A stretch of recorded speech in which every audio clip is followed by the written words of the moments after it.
forget to subscribe to my channel, and while you're at it, click the bell to be notified of future videos. This is another Scrappy quilt called Scrappy Rails, and it finishes at 12 inches. It's a rail fence block, and we put 4 of them together. This is 12-inch finished, and there's no diagram because it's all just one patch, and that patch is 2.5 inches by 6.5 inches cut. Here's what a bigger quilt looks like, 60 by 84. And this is just how much you need to cut. For each block, you'll cut 4 accent pieces, 2.5 inches by 6.5 inches, and 8 background pieces, 2.5 by 6.5 inches. We're going to sew them together in this rail fence unit, 4 of them, and then put the block together. If you want to make this quilt, you can use strips or just any scraps you have. So the accent fabric, you'll need 24 assorted strips, 2.5 by width of fabric. For the background, you'll need 48 assorted strips.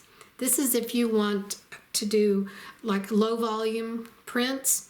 If you wanted to do just one fabric, you would just need 48 strips from that. And the binding, you would need 3/4 yards.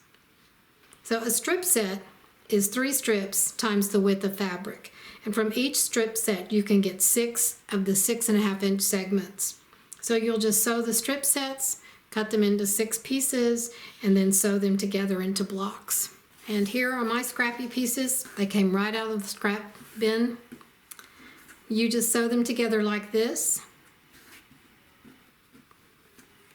Oops. I'm using low volume prints. Sew them together like this and press the seams open and sew 4 of these. Our rail fence units are done. Now we'll just put them together like this.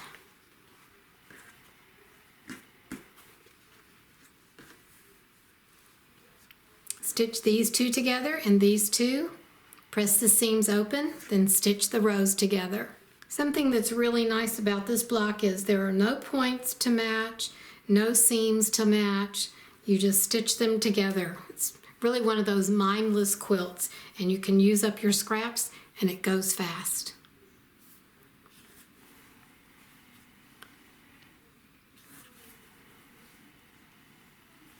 Thank you for watching. Don't forget to subscribe to my channel, and while you're at it, click the bell to be notified of future videos.